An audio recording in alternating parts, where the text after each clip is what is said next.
Marga, okay, I'm sorry to hear that you're hurting. I'm sorry to hear that. Do you want to share something on there that we can help you to be a little bit with that hurt in a way that's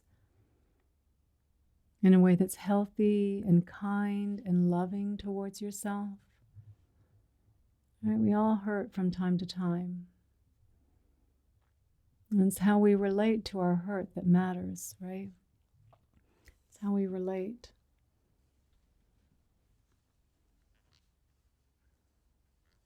If you're still on here, Marga, I'm not sure if you're still on here. And if anyone else wants to add a comment there or something as well. I think all those hearts were for you, Marga, by the way, if you're here.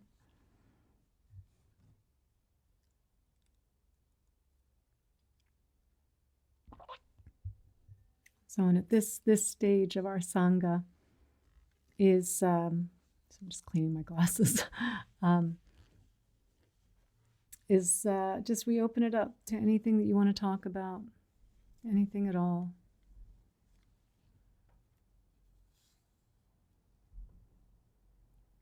Okay. I'm going to come right back to yours, Kara, just to stay on Marga's for a moment. Past father wounds are resurfacing, and it's scary.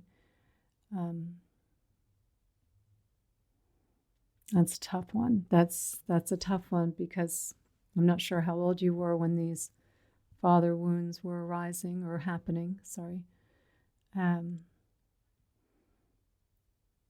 I do hope that if it's something very traumatic, deeply traumatic, that you're working with a therapist on that. It is important that we don't use spiritual teachings to bypass dealing with our trauma. And yet we can, our spiritual practice can, of course, complement that work, because our practice is about teaching us to be with what is. But depending upon how overwhelming what is, I mean, sometimes that's why we need some help, why we need a therapist to help guide us through these things. But I think the best practice that I would offer for you here, again, assuming that you're, depending upon how deep this is, that you are working with a professional on this, but of course, self-compassion here, right? If it's scary, right? Oh, sweetheart, this is scary. You're feeling hurt right now. Yeah. Right? As a way to bring you to it, again, as long as you can be with it without it overwhelming you too much. To be able to be with it in this moment in a kind and loving way. The more you can be with the feelings, to be with what's happening, the less scary it is. We tend to get things that are, again, they can be little traumas or big traumas or just little fears, big fears. But we tend to react to these old triggers and patterns. And we so fear this thing we feel coming on, right? We fear it coming in the future, right? And in that fear, we tend to get very overwhelmed in the present. And so the more that we can come in and feel, like to feel the fear that's arising, the triggers that are arising, the stress that's arising, to really feel it in your body. Because that is what's happening, right? The things that happen to all of us have stuff in our past, and some of us have really, really painful things that have happened. But everyone seems to have something these days. Like everyone seems to be walking around with some kind of just little traumas, even just based on the fact just that our egos have gotten so out of control, right? So that always that unlovable me, that doubting me, that unworthy me, that if you live in your ego, for sure you feel. And it's so scary when those thoughts can come along. We can be doing okay, right? Our external conditions for a while are quite peaceful and everything's okay. And maybe it's the holidays, maybe that's it, because that can often, whether you're going to see family or you weren't seeing your family because of this, or just it triggers old memories. But we're trying to break the habits, right? We're trying to break the habits of just the memory happens, right? The body feels it, right? Sometimes just the body feels it, and then the thoughts start to come out of it. But to come in and feel it always, what's happening, right? To feel it here in the present moment, because it is not as scary in the present moment. We keep all of our stuff at bay. We don't want to deal with it. Although I can see here you are working with a therapist, and self-compassion. Okay, you have a good therapist too. Good therapist. And I can't read the last bit. Oh, from a toddler to a teenager. Yeah, and those are such formative years for us when we're young. Even just the way our brains are forming when we're young, the neural pathways that form when we're young, they have a, I can't think of the word right now, but almost like any experience that happened to us when we were young, which is how our brains are forming, right? They're very solid. They're not permanent by any stretch, but much more. There is a term for it, and I can't think of the word right now. But they're much more ingrained in us, and so it takes time to rewire those patterns of how we relate to something that happened, and to do it as an adult, right, with self-compassion, reparenting. I think we've talked about reparenting on here before, like talking to that inner child, right, that's maybe feeling afraid and feeling that she's in trouble, or that she's unlovable, or just doubting herself, or just not getting the love that she wants, right? Again, I think so many of us experience that. Just not getting the love, the nurturing that we needed as young kids, even from parents, even if it's in a fairly healthy family where your parents did love you, but just maybe didn't express it in a way that we needed to feel nurtured. And so really using that self-compassion as a way to talk to yourself, to bring yourself into the present moment, but then also to go inwards and talk with your therapist about this. I don't mean to step over your therapist here, but to even just picture that little girl, Marga, at 4 years old, 3 years old, 12 years old. And just imagine her in your heart, and imagine you're putting your arms around her and you're saying, I love you, sweetheart. You're safe. You're okay. Right? Because again, now you're changing your response to it. It might be something you need to do with your therapist. So again, I'm just going to keep caveating this, but with knowing what you can do on your own and knowing what you can do with your therapist. But if you're working with a therapist, you're already practicing self-compassion, you're meditating, you're on insight timer, you probably have a lot of good skills, and so possibly you can be there with it, right? Oh, sweetheart, this is tough. I'm here. I'm never going to leave you. I'm never going to leave you, right? These are the words we wanted to hear when we were young, right? We all wanted to hear this.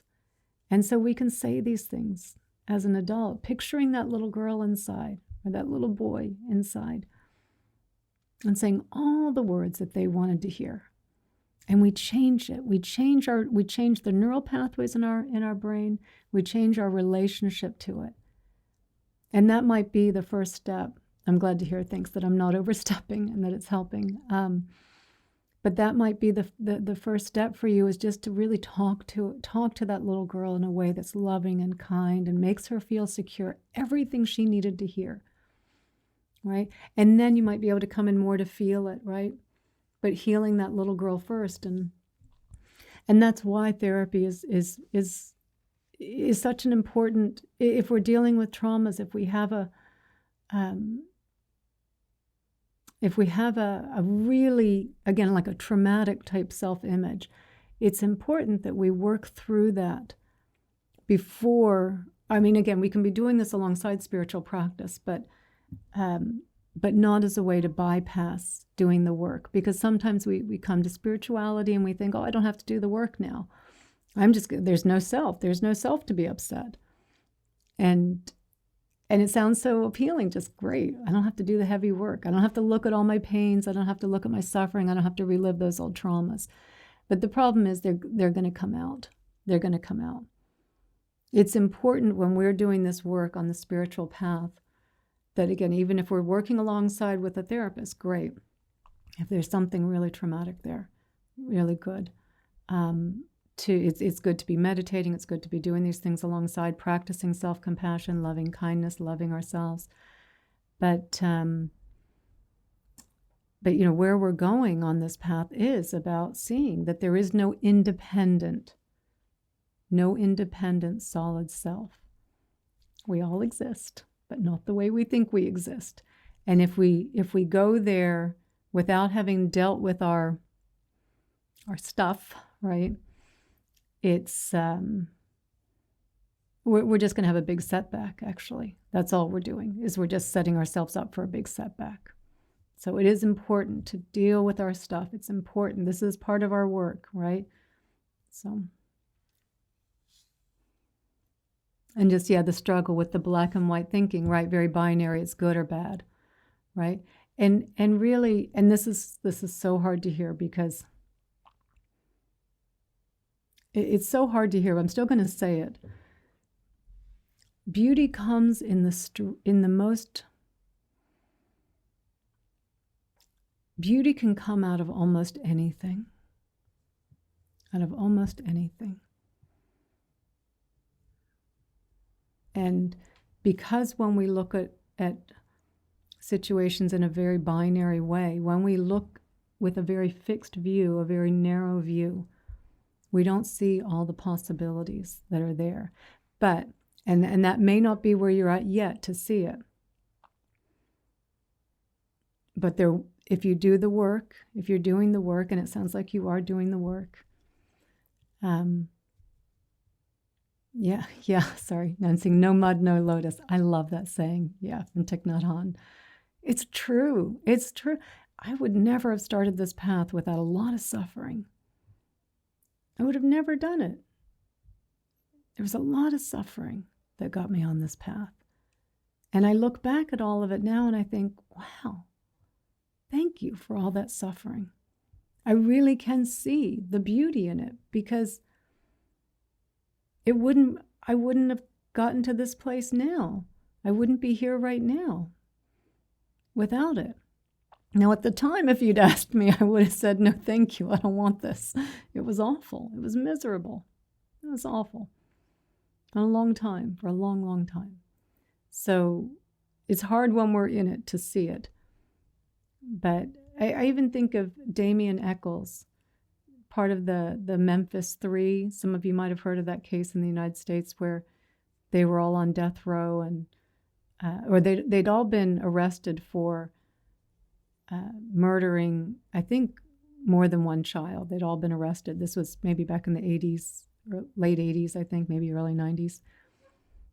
And Damien Eccles was on death row, I think, for 18 years before some celebrities got involved, in fact, and started, they dug up evidence and DNA evidence at this point, and then found they were all innocent. All three of them were innocent.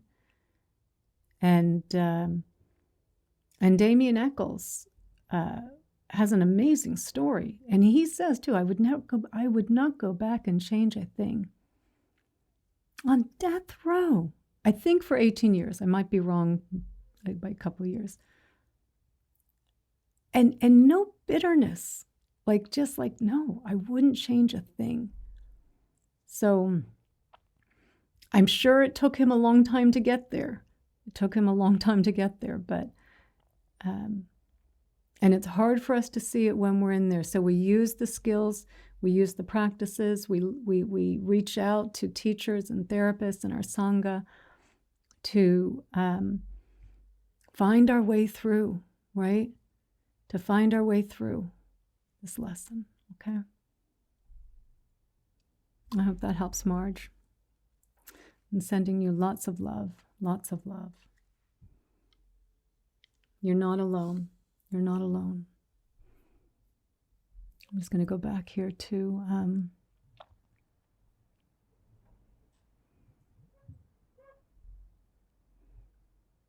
to Gary, that you have an emotion stuck behind your heart and it won't shake free.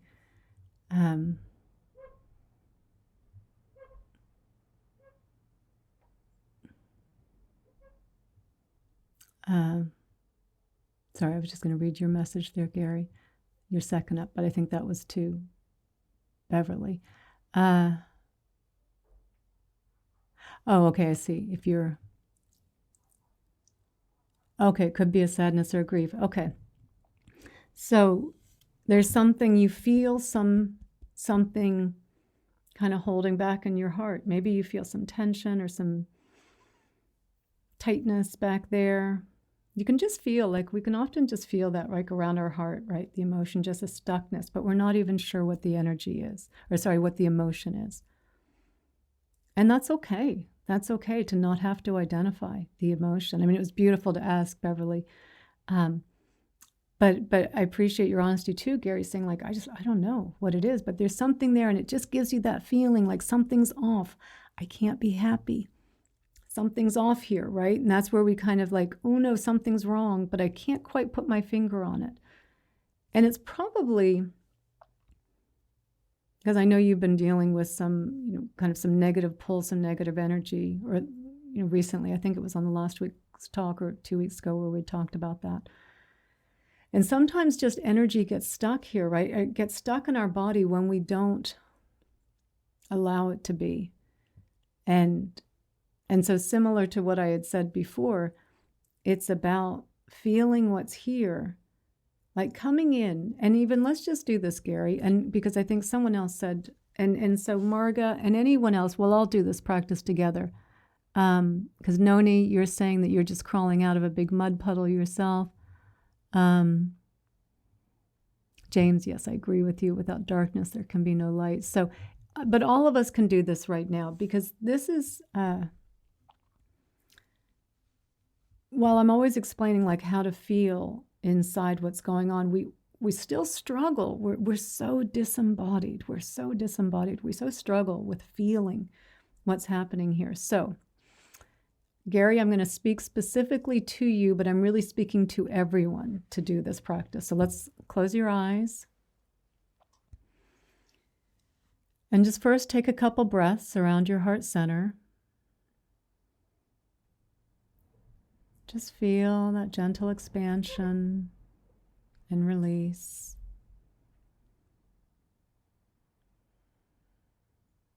Just bringing your attention into the center of your chest.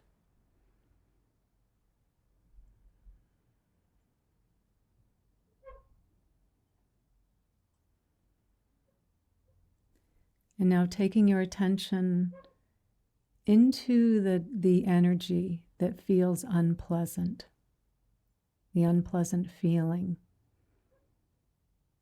And as best you can, I'm going to give you some ways to try and describe it. That I would ask you, and you don't have to type the answers back here, but just for yourself and for anyone doing this along. Is it a heavy pressure? Is it a light pressure? Is it a medium pressure? And just take a moment to investigate, trying as best you can to ascertain what the pressure is, pressure level.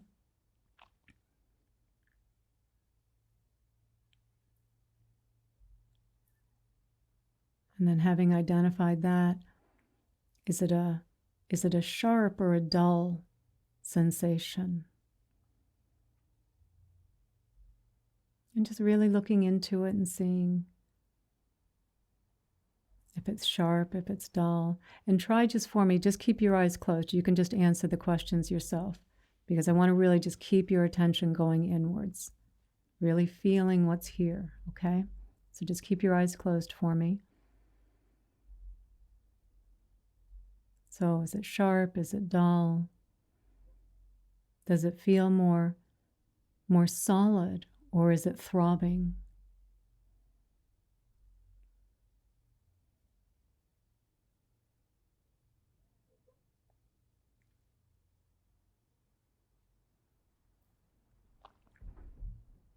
And is there a shape to it? Just as best you can describe a shape.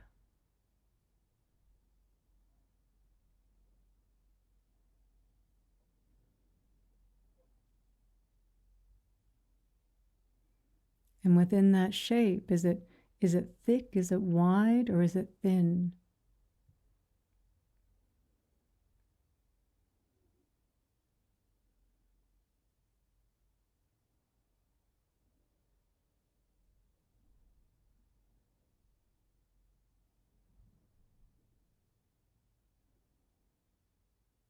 And on a scale of 1 to 10, how painful is it? 10 being the most painful, 1 not being very painful at all.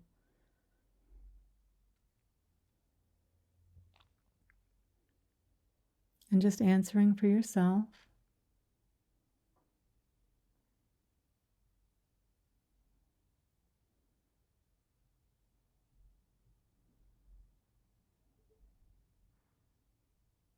And now just imagine that you're breathing some space into it.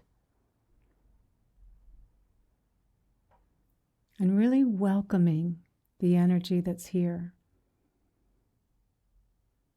It's here anyway, so let's welcome it, give it some space.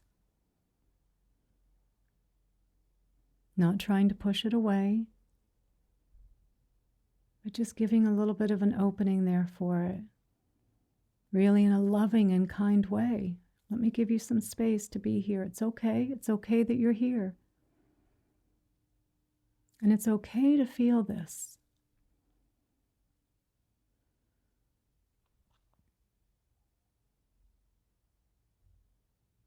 So just imagine that you're breathing space in and out. Opening up on the inhale, softening around it on the exhale.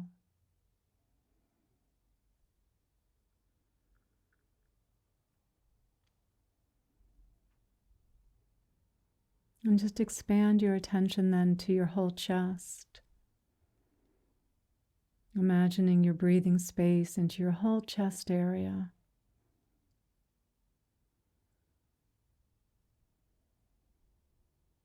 Opening on the inhale, expansive.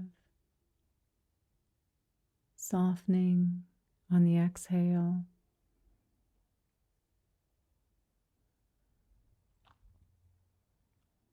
So your attention taking in your whole chest area, all the way to the outer edges, feeling that gentle expansion and release.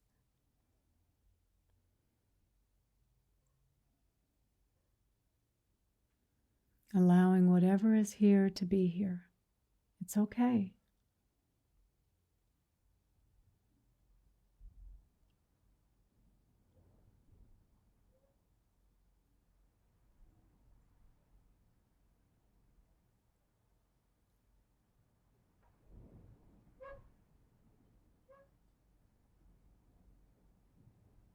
And then taking your attention back in towards the more dense sensations. Still breathing space into that energy.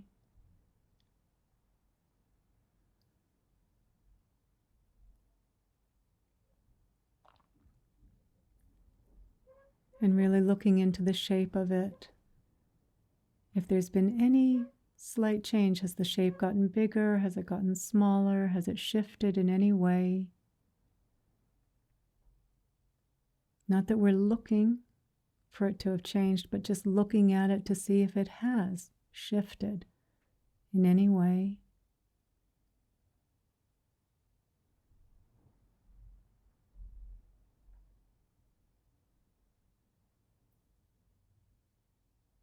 To check in with the pressure.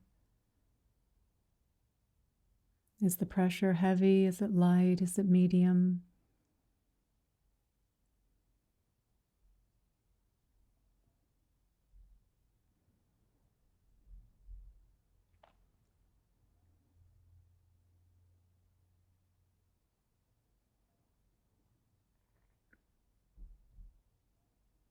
And on a scale of 1 to 10, how painful, how uncomfortable is the sensation?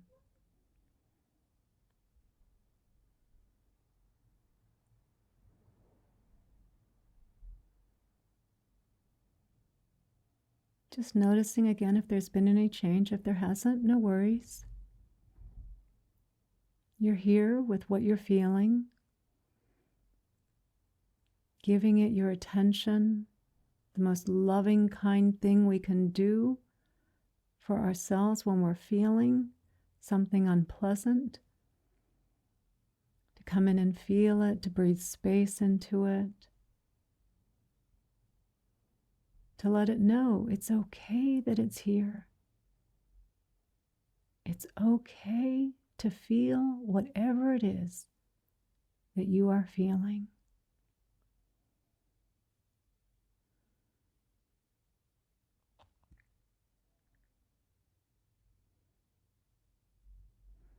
And just bring your hands, both hands, to your heart center, both hands placed one over the other on your heart.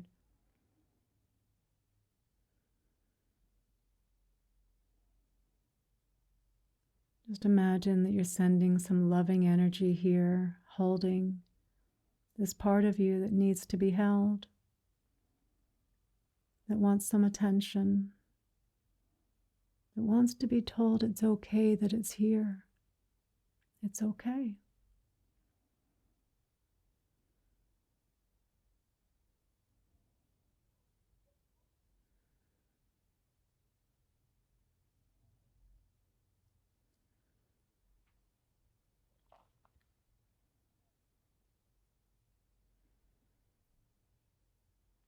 It's okay to feel what you're feeling.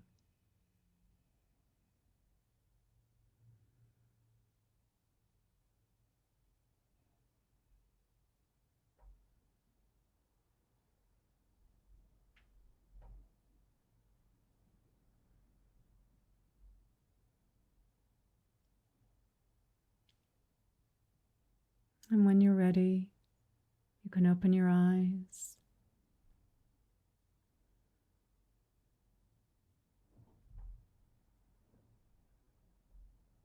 And just comment for me, if you would, Gary and Marga, and anyone, anything that you're feeling that you experienced.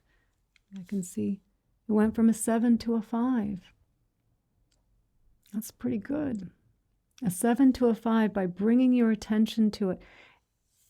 And what you're doing there, when you come directly in and feel it, the fear that always holds you at bay, that keeps it in this same trigger pattern, this fear pattern, you've just changed that. You've changed that pattern. You've changed your relationship. Because we can come in and be with a 5. And when we come in with a 7, we can come in and be with a 10, actually, in this moment. We can be with anything in this moment. If we're really with it, I think one of the struggles we have is we think we're with it. No, I'm feeling it, but we're feeling it with that mindset. I'm feeling it to make it go away. I'm practicing self-compassion to make it go away. That's not what the practice is. It will change eventually. Everything does. Everything does. But we're not coming into it to make it go away. That's what we've been doing, pushing it, trying to make it go away, not wanting to experience unpleasantness. No mud, no lotus. Marg, I think you said that, right? I mean, I know Thich Nhat Hanh said it, but I think you would put that up there, right? Who put up no? Yeah, you did put up no mud, no lotus, yeah. But you got to get in the mud. You got to get in it. We kind of skirt around it, right? We skirt around it. I don't want to feel it. And then we're shocked that it doesn't, it keeps coming back, keeps coming back, keeps coming back. So.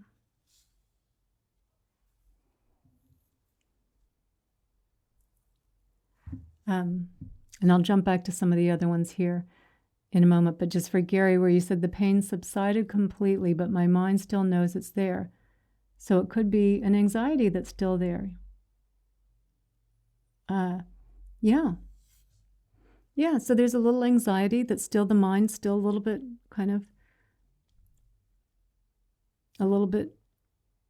on edge around it, but keep coming into it, Oh, full moon maybe, is that what you're saying? Full moons do affect us, by the way. They absolutely affect us. And that's okay. It's okay to feel, and it's okay if that's the reason. It's full moon, or it's okay if you didn't sleep well the night before. It's okay. I mean, it's okay to feel. We don't always feel pleasant emotions. This is the biggest struggle we have in our practice, is being with that which is unpleasant, but not getting lost in the story of it. We all experience unpleasantness.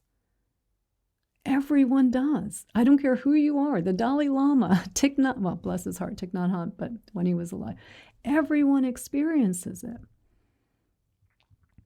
But it's learning to come in and feel it and be okay with it, not get lost in the story of it. Just, oh, there's some unpleasantness arising. Just a feeling. Just a feeling. And it could be for you, Gary, too, like where you were able to come in and the physical sensations or the discomfort dialed back, but still some of that anxiety still kind of just in the background, right? It'll just take a little while for that to work its way through. We have been repeating thought patterns and habits, mostly unhealthy ones, our whole lives. They don't go on a dime, right? It takes time for them to process through. So even that, like Gary, to say like, okay, you came in, you felt, right? You felt some of the physical discomfort go, great, right? And there's still a little anxiety there. It's okay. It's okay that you're there, anxiety. It's all right. No problem. You're safe. You're here with your Sangha. You're okay. You're okay.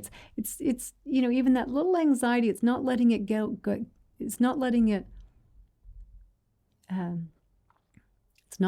go wild, creating some story around it. What's going to happen to me? What do they think about me? What do I think about me? Right? Just kind of, or there's just always this little background that we have of like, something's just not quite right.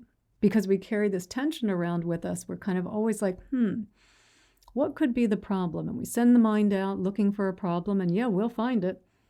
Well, I mean, we'll make one up. Sorry, not a real problem. We'll make one up in our heads. Even if we have a real problem going on, unless it's happening in that moment, it's like, well, it's not happening right now. Everyone has things to deal with, things that we have to do, right? Some things not as pleasant than others, right? The car breaks down, right? You got to go to the doctor or something like, right? But again, it's just really changing. It's changing our relationship to this, to that which is unpleasant, because it is a part of life. We cannot experience the world. I mean, we cannot have this idea that we're going to experience the world just through pleasant conditions. That's just not realistic. It's just not realistic. And even whatever is pleasant will eventually change, right? Whatever is pleasurable will eventually turn to pain. Everything that is pleasurable eventually will turn to pain. The best massage in the world, by the 4th hour, it's painful. I mean, the best meal of your life, the 5th serving, the 6th serving, you're ready to be sick. Right? No matter what you are doing, whatever is pleasurable will turn to pain. And this is what we spend so much time grasping, the pleasurable. Right? Because we're thinking we're putting off the unpleasant. And it's like, no, right? It's two sides of the same coin. But the peace that we seek, the peace is always here when we're not pushing back on our experience. When we're allowing it to be the pleasant and the unpleasant, like when the pleasant conditions are there, yay, right? Yay, it's fun, right? The 1-hour massage, maybe the 75-minute massage, right? The good meal. Enjoy it, enjoy it, enjoy it. Don't get attached to it. Don't tell a story about it. Don't make an image out of it. Just enjoy it. Let it move through you. And then when the unpleasant arises, right? Okay, that can move through me too.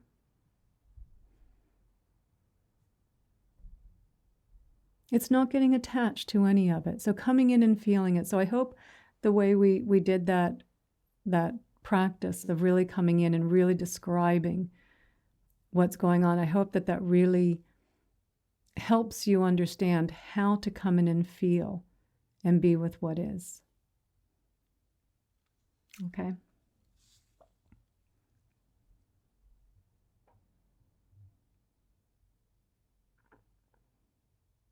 Oh, sorry, that's funny about the massage, Mark. Out of 90-minute, the thrill went out I think you were saying like after an hour. You were glad when it ended. Yeah. I could do a 90-minute. I'd probably be done a bit after that. And I just want to go back here to to Beverly. In fact, yeah, that was a nice thing that you commented here, that you released some unidentified stuff at a gong bath. Yeah, gong vibrations are very, very powerful. Very sound waves are very powerful. I do, just from my own perspective, how I teach is that this should always be based on wisdom, because we can have experiences of letting things go through us. And it's beautiful to be able to sit and do that. I love it. But it should always, just from the perspective where I teach, it should be resting on a foundation of wisdom, just to make sure. Let's go back here.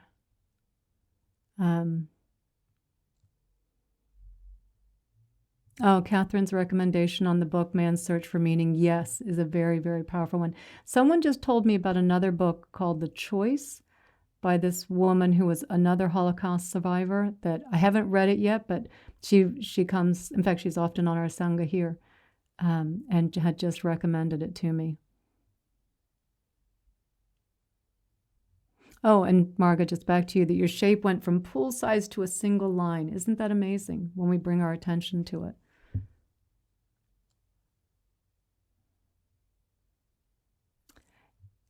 And Gary, yeah, it's the accepting unpleasant feelings where you're saying it's been a problem for you and you always fear they will engulf me. The fear is coming from the story. It's not coming in. When you come into it, when you come in and feel it, they are not nearly as frightening as we are telling ourselves. So that's where, so I love you for your honesty, Gary. I do. You're so beautiful. I love you for that. Like, just sharing that. Truly, it's this is what we fear feeling it. We think it's going to overwhelm us, because in our thoughts, we're not practicing self-compassion, being with it now in this moment. Oh, sweetheart, you can be with this. This is tough. That was painful, right? Right? Not using self-compassion to be with it. Instead, our thoughts thinking, how am I going to feel this? How am I going to bear this in the next few moments? It's not about feeling it now. Our thoughts are wondering, how am I going to feel this in the future? That's what overwhelms us. That's what overwhelms us, our thoughts. And so coming into the feelings is to break us out of the story, right? Again, we've got to break our relationship to this. We have to respond to the unpleasant situations in a different way, or we're going to get the same results, right? So coming into the body and feeling it and really exploring it, right? It's not as scary. It's like the bully in school, right? When someone finally stands up and the bully kind of backs down, like, oh, right? It was more the fear inside. Or the example I always use of in The Wizard of Oz, that through the whole story, right, Dorothy's so afraid of this big, powerful Oz. And then they get to the Emerald City, and the Toto pulls the curtain back, right? And then they see it's just this little old man just pulling a bunch of levers. And you're like, oh man, I thought you were this big, powerful Oz. And that's what we give to fear, to our ego.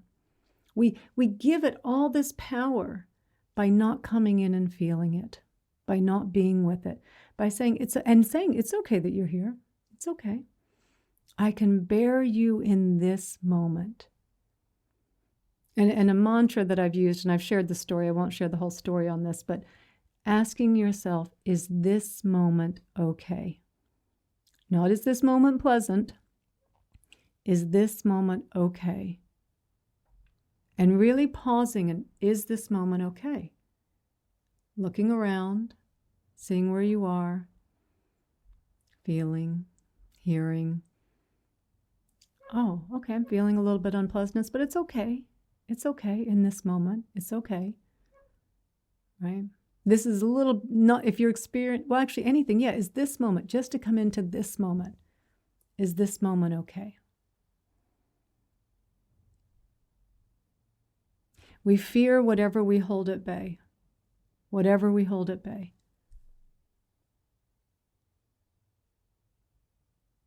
moving closer to it, the fear starts to come out. All of the story, all of the bigness of it, we start to see it more on its for what it is. It's a physical sensation. It's a physical sensation that's a little unpleasant. That's an unpleasant. Some of you, James, I think you said you went from a 5 to a 3. Marga, you said you went from a 7 to a 5. It's unpleasant. It's unpleasant. But when you come in and you experience it, part of that, why it drops down in number, is because you're no longer telling the story that's associated with it that amps up the fear. But when we come in and we just experience it directly, it's like, yeah, it's unpleasant. It's no longer a swimming pool. It's a thin line. Or the feeling's gone, but I can just feel this little bit of anxiety back there, but it's not. It's just a little bit of anxiety. I can be with that. It's okay. It's okay to be with that. Accepting it. The more you face your fears, what you want, is to move through the fear. We've got to move through the fear. We've tried moving around it. It doesn't get smaller, it gets bigger. It gets bigger. Until you look directly at it and feel it directly. And then, even as waves come on, because we all experience it, right? And things still just have to work their way through, right? You feel a wave of fear coming through your body. But it's like, oh, I don't have to get lost in any story about this. It's just, oh, I see you. Here you are, fear. Here you are. I can feel you. I can breathe into you, depending upon how intense, right? How we respond to it, like how deep we have to go. But sometimes it's just, oh, here you are. And you can keep moving. You don't even have to stop, because it's like, I don't fear this. You don't have to fear it anymore. You don't have to fear it anymore. It's physical sensations, right? And then we really can experience sadness or grief, loss, disappointment, anger. We can experience all of these things, which is what we are meant to do, is experience them, to feel them, but not to get stuck in them, not to get lost in them. When something's unpleasant, something's sad, right, to be with it. If something really is happening in this moment and it's scary, feel it, right, to feel it. Allowing it to move through you. Yeah, there's something going on. Maybe you're in a country right now, and I know there is at least one person on this call that's in a country where there's a lot of war happening very close by, and it's scary. Feel it when it arises. Be with it. Don't try and push it away. It's okay to be with it. It's okay to feel it. But letting it move through you. Not letting it overwhelm you. Not letting it overwhelm you. Okay, I'll go back and read a few more.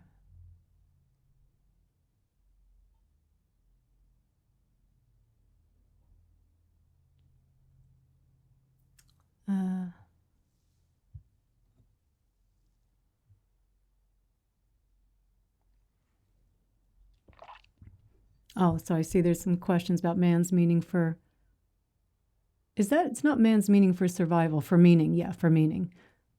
Viktor Frankl, who's a wonderful story about showing how he got through the Holocaust.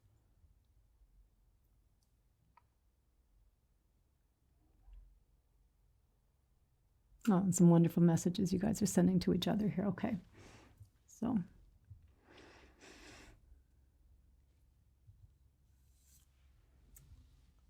Okay, so actually I'm just going to add something here unless anyone else has a further question or comment. No, it just popped in my head because, of course, New Year's Eve is coming up. And we know how people love to make New Year's resolutions around New Year's Eve, right? New Year's Day. I guess I'm kind of saying this in relation to when we ask the question in the meditation, what it is we most want, and then also the follow-up, what could we be doing more of, what could we be doing less of? And when I ask that question, I always say, don't worry about if it's not something you want to do. Don't worry about it. Don't worry. Or it's not something you want to give up yet. Don't worry about it. Just identify it. Because the thing is with change, you can't really force it to happen. We kind of think we can. We think we can. Oh, I'm going to do this new. And it's, if you do a 30-day something or whatever, like when you finally make a change, something you've been wanting to do, go on a diet, quit smoking, drink less, shop less, go on a budget, whatever. Like how many attempts do we make and we make and we make and we make and we make? Yeah, like one time it might stick, it finally sticks. But I think, first of all, equating the change with what it is we most want, I think is a little more powerful. But also just planting the seed, just to keep saying to ourselves every time in our meditation, what could I do less of? What could I do less of? I could, be off social media. I could be off news, all these little things that we can, whatever little changes that we want to make, we keep saying it, we keep saying it, we keep saying it. We're planting a seed. We're planting a seed that will come into fruition. But we're planting a seed that's a condition, a cause for it to come into fruition. But when we come around New Year's Day, when we come around New Year's resolutions, I think this idea that we have that somehow my future self is going to, like we kind of make these ridiculous assertions. I'm going to get up every morning and, meditate for 2 hours. I'm going to do an hour of yoga. I'm only going to eat salads. I'm not going to drink alcohol anymore. I'm going to go to bed early. Like we kind of put all these things that we say we're going to do come New Year's Day. But all we're really doing is giving ourselves a license to do all the bad things now, right? It almost gives us this kind of like, oh, I can drink and smoke and do whatever I want and eat, because come New Year's Day, I'm going to be a different person. I mean, you'll probably be a heavier person. You'll probably be a more stressed person. And the idea that all of a sudden my future self is going to have more willpower, is going to be less stressed, so I'm not going to want the little afternoon cookie or the afternoon coffee or Diet Coke or whatever it is, right? We have this idea that my future self is going to have all this willpower that my present self doesn't have. And so in the meantime, because up until New Year's Day, I can do all of this bad stuff, somehow it's just going to all change on a dime. And this is why New Year's resolutions don't work.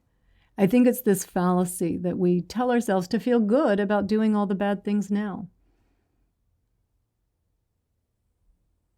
So I say that just if you've got some New Year's resolutions, and I'm not suggesting you can't have New Year's resolutions, keep them manageable, keep them small and manageable.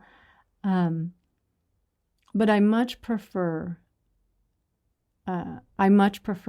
this method of just keep identifying in your meditation, keep identifying what it is, what changes you need to make in your daily routine to bring you closer to what it is you most want, towards peace, towards love, towards connection, joy, belonging, enlightenment, awakening, self-realization, right? Whatever it is you identified as the most important thing.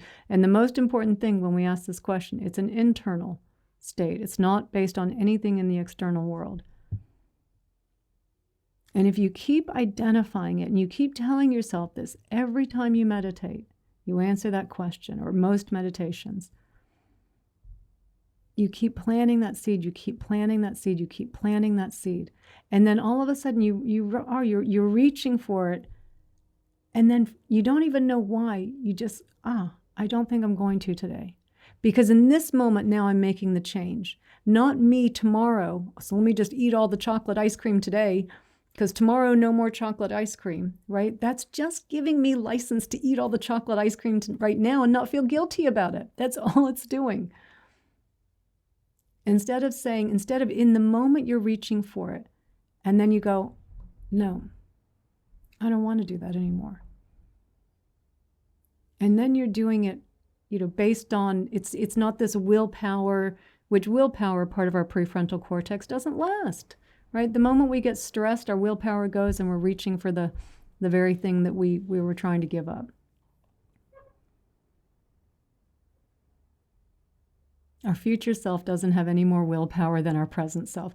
And many of you have probably read or seen articles on changing based on willpower generally doesn't work, because your willpower comes and goes. If you're tired, your willpower goes. If you're stressed, your willpower goes. It's why at the end of supermarkets, and now they do it in all the shops, right? At the end of all the shops, after you've gone through and had to make a million different choices, which is stressful for our prefrontal cortex, right? Wears it down.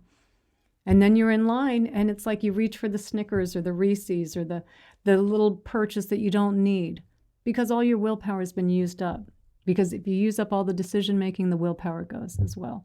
So I just say that because we do have to make changes. Without a doubt, we have to make changes on this path to our daily habits. The way we get up and do things has to be different, or nothing will change. And so the more that we can keep, just plant the seeds. Keep identifying what it is that you could do that could move you closer to what it is you most want. Keep planting the seed. And then you'll notice. One day you're reaching for it, right? Or you're sitting in meditation and maybe your insight timer says 30 minutes and you go, today 40 minutes.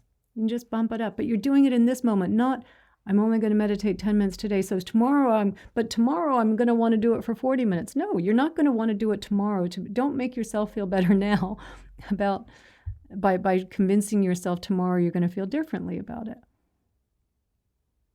The change has to happen for the right reasons. Connecting what it is you most want with it. I'm not saying this is the only method, but it's been a very effective method to help me just kind of get rid of little habits along the way, just things that were taking me further away from the peace. And to do things, and then you replace those with more positive habits that keep you more in that state of peace. So, yeah, and as we're right around New Year's, thought I would just offer that up. So, oh, thank you, Gary, for the donation. Thank you. Oh, and Cara, I'm going to go back. I forgot to go back to your question. I'm so sorry.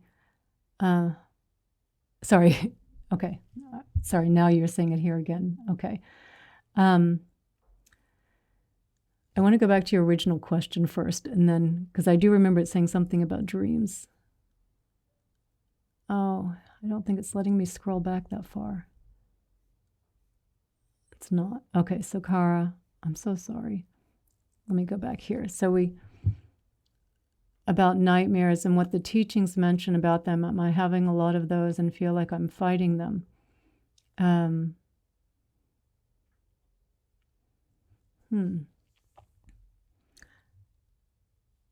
I don't, I honestly couldn't tell you what what Buddhist teachings would say about nightmares. But it could be beneficial. And in fact, I have another, a friend who does this. He keeps a dream journal. And I kept a dream journal for a while as well. I was doing lucid dreaming. So every time I'm in a lucid dream, I fly. That's how I know. I'm like, oh, I think I'm dreaming. And then I fly. That's always what I want to do, is fly. So what I would suggest, though, is keeping a journal of the dreams and trying to find some meaning in there. If there's some pattern, something in there. Because I think if you're keeping a journal of them, again, you're bringing them closer. So I think how I would approach this is to want to bring it closer, right? Carl Jung, of course. You might want to look into some of his research on he has a book, Something Dreams, because he believed a lot in the unconscious kind of manifesting through our dreams. I'm not sure, it's not been my direct experience for that. Doesn't mean it's not true, just being honest about my own experience with it. But I would suggest keeping a dream journal and just writing down what's there. And in fact, and this is how I would do it, Cara. So maybe keep it as a Word document, like on your computer. And you can, and really as you going to my laptop, right? So you're close your eyes, let your fingers just type out as best you can remember the dream without thinking, like without consciously trying to remember and without looking at what you're typing, but just let the words come out, let the words come out, let the words come out until you feel you're absolutely exhausted from it. Like exhausted meaning you've exhausted the story. It's you've gone all the way through to the end. And when you feel your fingers then just resting there, there's nothing more. Then type, and what can I learn from this? And see what comes from your fingers. So all of this doing with your eyes closed, and then go back and read it. And go back and read it. And see if there's anything that you can find, that there might be something that you can unlock from there. But I think in this way, saying you're moving closer to it. Because the more that you start to fear, if you're having nightmares, of course it's a nightmare, right? It's not pleasant. It feels so real in that moment. And then you start fearing, wanting to go to sleep. So you don't want to make it something bigger. We want to start to, okay, maybe there is something here that I can learn. Maybe there is something. There's a lot of people, and again, I'm not a great person to ask on this, but I know there's a lot of people that do work on dream journaling and exploring their dreams as ways to unlock stuff that's happening inside of them, to understand, right? To make sense of what's happening inside. So I would explore it. Yeah, I would explore that. I would definitely explore that. I can even send you, because I've got your email. I'll ask him permission. He's actually, Stephen Anderson, he's publishing a book on it, like Awakening Through Dream Journals. And it's not published yet, but he sends me sometimes some of his samples. And I'll send you some stuff. I'll send you some stuff just so you can read. So I hope that helps. And maybe I could put you two in contact.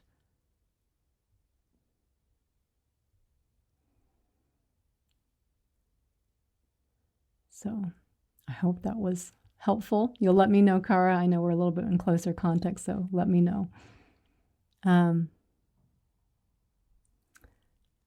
So I just want to see from Marga. I want to maintain my weight. This year I lost 5 pounds and I don't know why I think I'll jinx it. And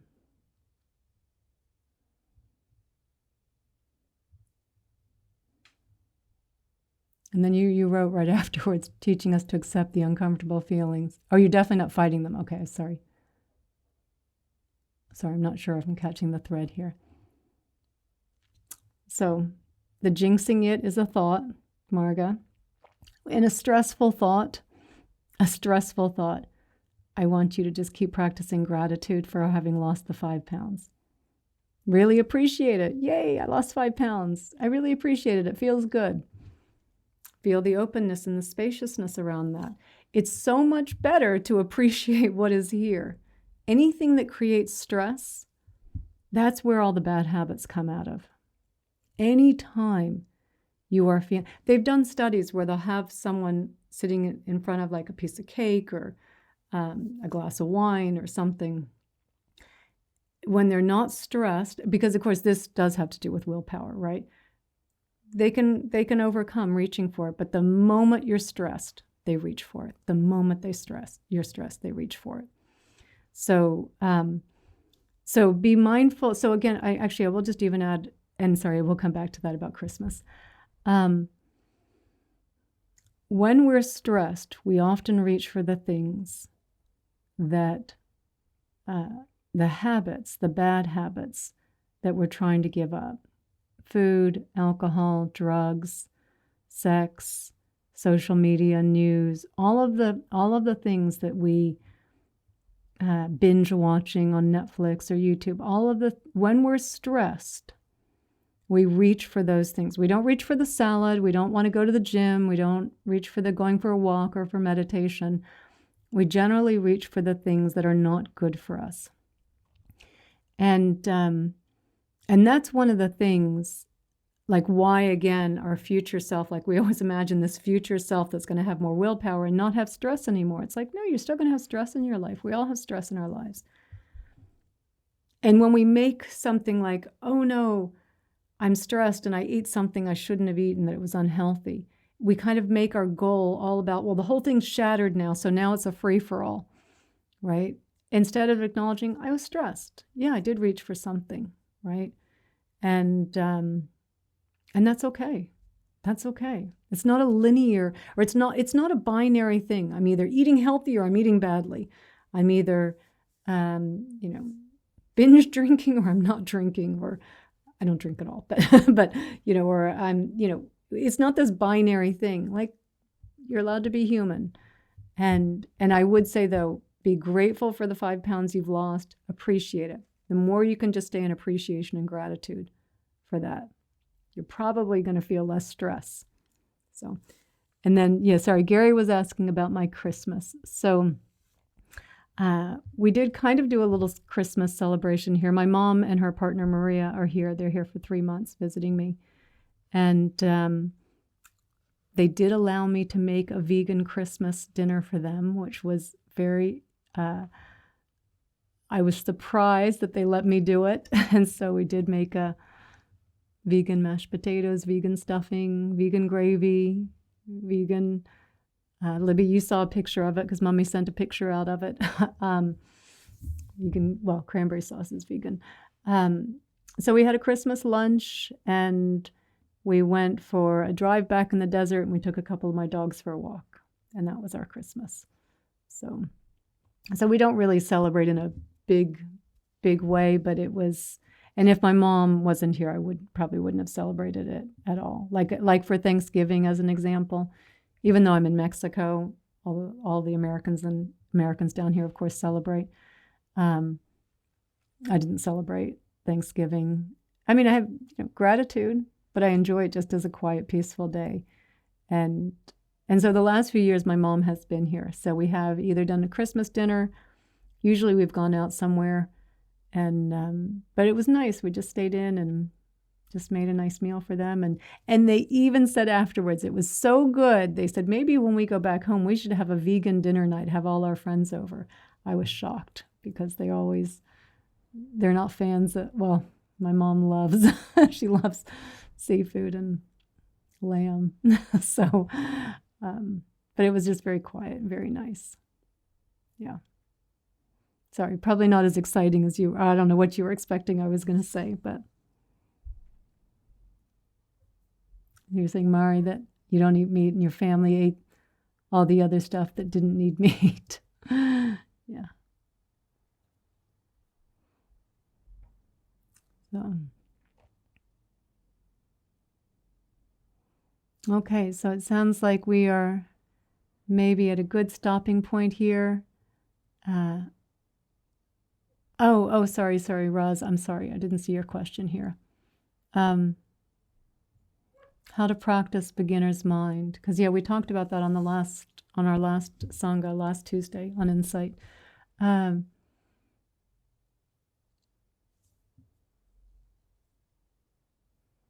It's a mind, it is a practice, and it's just a remembering. It's a remembering to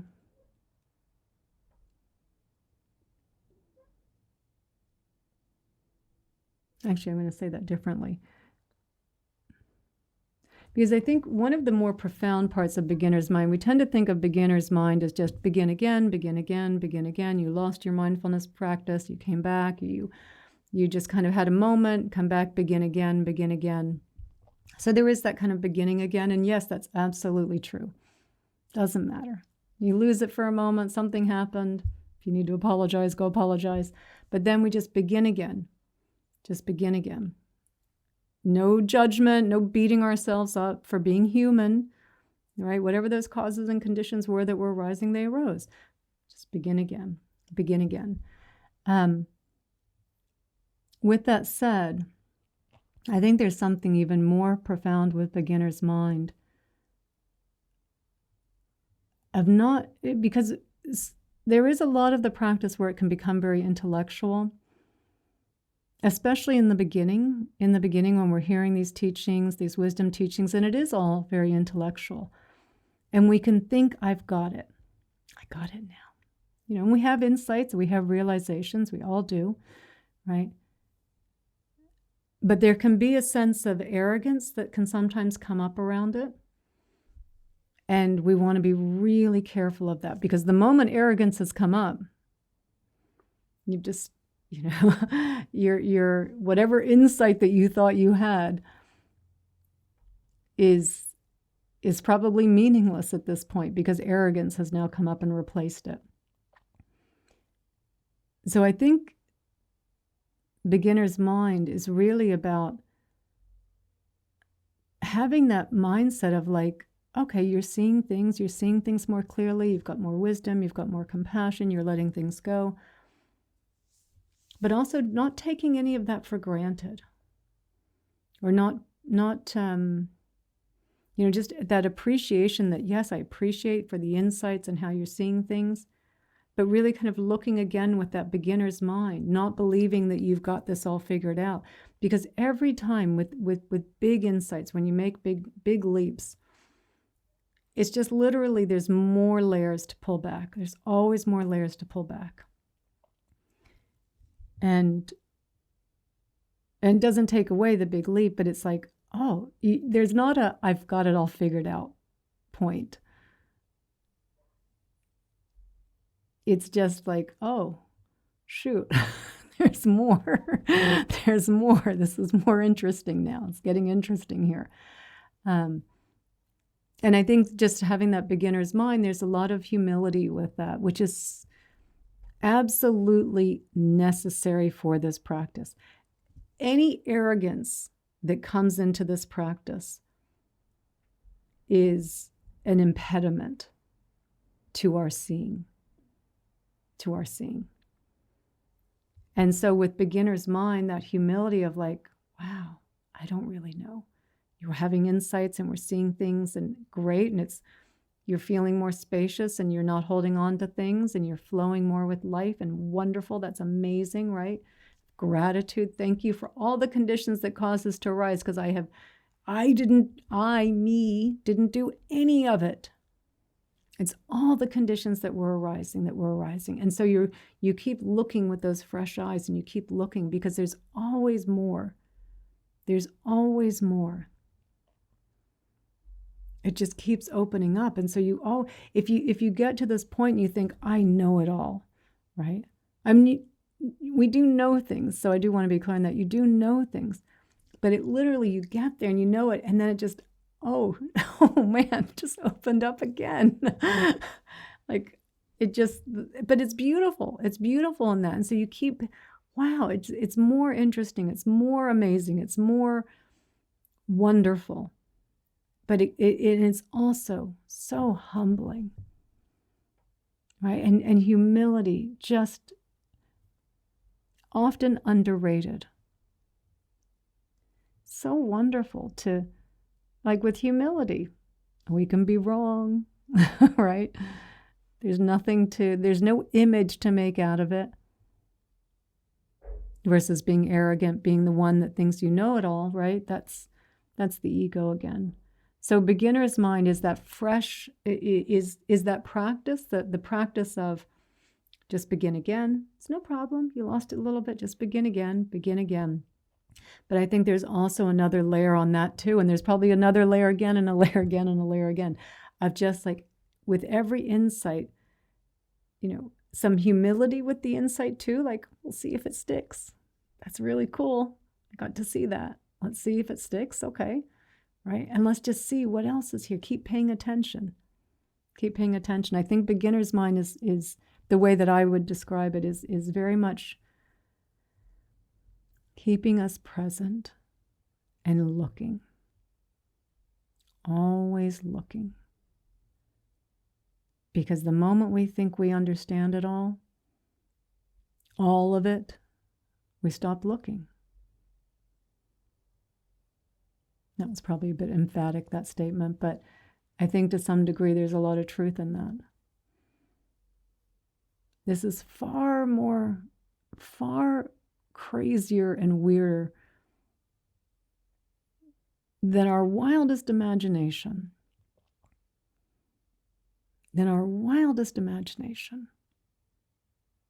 And beginner's mind, it really keeps us in awe of it, right?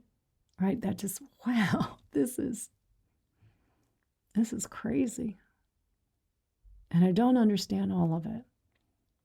I think my head would explode. I don't think our little minds can possibly understand all of it. We can be it. But when you're being it, it's, again, being it with the beginner's mind.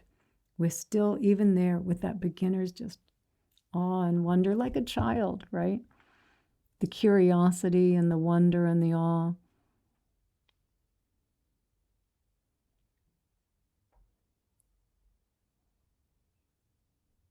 We don't want to lose the beginner's mind. I don't think we want to lose that.